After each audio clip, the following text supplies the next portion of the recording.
ಬಹಳ ಮಂದಿಗೆ ಏನ್ ಅನಿಸಿತ್ತು, ಬಸವಾದಿ ಶರಣರನ್ನ ಹಿಂದೂಗಳಲ್ಲ.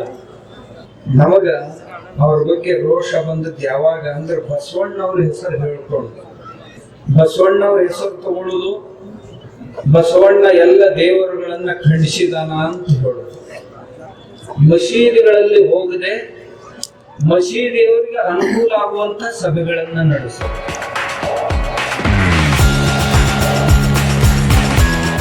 ಇದು ಬಸವಾದಿ ಶರಣರ ಬೃಹತ್ ಹಿಂದೂ ಸಮಾವೇಶ. ಹಿಂಗಂದು ಕೂಡಲೇ ಸುರುಗೆ ನಮ್ಮ ಶಂಕರ್ ಸೋರ್ಗಾವಿ ಹೇಳಿದ, ಈ ಸಮಾವೇಶ ಯಾಕೆ ಮಾಡ್ತಾ ಇದ್ದೀವಿ ಅಂತ. ಆ ನಂತರ ನಮ್ಮ ಶಾಸಕರು ಹೇಳಿದ್ರು, ಎಲ್ಲರೂ ಹೇಳಿದ್ರು, ಬಸವಾದಿ ಶರಣರ ಸಮಾವೇಶ ಯಾಕೆ, ಹಿಂದೂ ಸಮಾವೇಶ. ಬಹಳ ಮಂದಿಗೆ ಏನ್ ಅನಿಸಿತ್ತು, ಬಸವಾದಿ ಶರಣರನ್ನ ಹಿಂದೂಗಳಲ್ಲ ಅನ್ನೋ ಒಂದು ವಾತಾವರಣ ಕೆಲವು ಜನ ಮುಟ್ಟಾಳರು ಕೂಡ್ಕೊಂಡು ತಯಾರು ಮಾಡಿದ್ರು. ತಮ್ಮದೇ ಆದಂತ ದಿನಾಲು ಅದನ್ನ ಸುಳ್ಳು ಮಾತಾಡಿ ಅದನ್ನ ತಯಾರು ಮಾಡಿದ್ರು. ನಾವು ಯಾರು ಕೇಳ್ತಿದ್ದಿಲ್ಲ, ಹಿಂಗಾಗಿ ಅವ್ರಿಂದ ಬಳಸ್ಕೋತಾನ ಹೊಂಟಿದ್ರು. ಒಂದ್ಸಾರಿ ಹೀಗ್ ಮಾಡೋದು ಸರಿ ಅಲ್ಲ.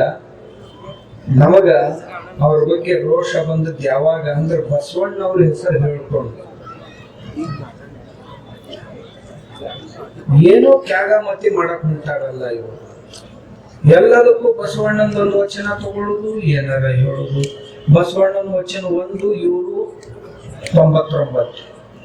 ಹಿಂಗ ಹಾಕಿ ಬಸವಣ್ಣವ್ರನ್ನ ಅತಿ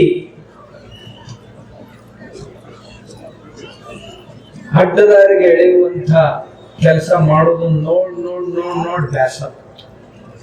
ಇದೀಗ ಬಸನಗೌಡ್ರು ಹೇಳ್ದಂಗೆ ಬಸವಣ್ಣವ್ರ ಹೆಸರು ತಗೊಳ್ಳೋದು, ಹೇಳೋದು,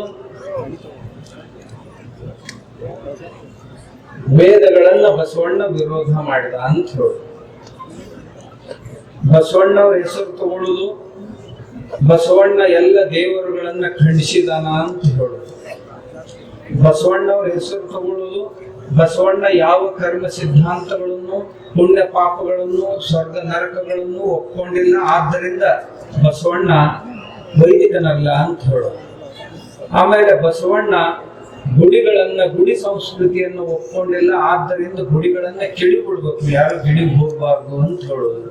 ಆಮೇಲೆ ಬಸವಣ್ಣವರು ಜಗಲಿಯ ಮೇಲಿನ ದೇವರುಗಳನ್ನ ಎಂದೂ ಒಪ್ಕೊಂಡಿಲ್ಲ, ಆದ್ದರಿಂದ ಎಲ್ಲ ದೇವರನ್ನ ಸಂಗ್ರಹ ಮಾಡಿ ಹೊಳೆಗೆ ಹಾಕಬೇಕು ಅಂತ ಹೇಳೋದು. ಆಮ್ಯಾಗ ಬಸವಣ್ಣ ಶಿವನನ್ನ, ವಿಷ್ಣುವನ್ನ, ಆಮೇಲೆ ಬಸವಣ್ಣನವರ ಹೆಸರಿನಲ್ಲಿ, ಶರಣರ ಹೆಸರಿನಲ್ಲಿ ರಾಮಾಯಣ ಮಹಾಭಾರತಗಳ ಮೇಲೆ ಹಾದರದ ಕತೆ, ಸೋದರರ ವಧೆ ಅನ್ನುವ ರೀತಿಯಲ್ಲಿ ಎಲ್ಲಿಯೋ ಒಂದೆರಡು ಪ್ರಾಸಂಗಿಕ ಮಾತುಗಳನ್ನು ತಗೊಂಡು ಬಂದು ಅದನ್ನು ಬಸವಣ್ಣವರಿಗೆ, ಶರಣರಿಗೆ ಹಚ್ಚಿ ಧರ್ಮ ಹಾಳು ಮಾಡುವುದು. ಆ ನಂತರ ಬಸವಣ್ಣವ್ರ ಹೆಸರು ಹೇಳಿಕೊಂಡು ಬಸವಣ್ಣವರು ನಿರ್ಗುಣ ನಿರಾಕಾರವನ್ನ ಒಪ್ಕೊಂಡಿದ್ರು. ಹಾಗಾದ್ರೆ ನಿರ್ಗುಣ ನಿರಾಕಾರವನ್ನ ಉಪಾಸಿಸುವಂತವ್ರು ಯಾರಿದಾಗ ಅವ್ರು ನಮ್ಮ ಸಮೀಪದವರು ಅಂತ ತಿಳ್ಕೊಂಡು ಮಸೀದಿಗಳಲ್ಲಿ ಹೋಗದೆ ಮಸೀದಿಯವರಿಗೆ ಅನುಕೂಲ ಆಗುವಂತ ಸಭೆಗಳನ್ನ ನಡೆಸೋರು. ಕ್ರಿಶ್ಚಿಯನ್ರ ಚರ್ಚ್ನೊಳಗೆ ಹೋಗ್ಲಾರ್ದ, ಯಾಕಂದ್ರೆ ಅವ್ರ ಒಳಗೆ ಬರ್ಕೊಳಂಗಿಲ್ಲ. ಆದ್ರೆ ಕ್ರಿಶ್ಚಿಯನ್ರಿಗೆ ಅನುಕೂಲ ಆಗುವಂತ ಸಮಾವೇಶಗಳನ್ನ ಮಾಡೋದು. ಅದ್ರ ಒಟ್ಟು ಉದ್ದೇಶ ಏನು ಅಂದ್ರ ಹಿಂದೂ ಧರ್ಮವನ್ನ ಸಣ್ಣ ಮಾಡೋದು. ಹಿಂದೂ ಧರ್ಮದ ಜೊತೆಗೆ ಯಾರ್ಯಾರು ಜೋಡಿಸ್ಕೊಂಡಾರ ಅವ್ನ ಒಬ್ಬೊಬ್ಬರನ್ನ ಕಟಿಂಗ್ ಮಾಡ್ಕೊಂತ ಹೋಗುದು. ಅದರ ಭಾಗವಾಗಿ ವೀರಶೈವರು, ಲಿಂಗಾಯತರು ಅಂತ ತಿಳ್ಕೊಂಡು 2 ಭಾಗ ಮಾಡಿ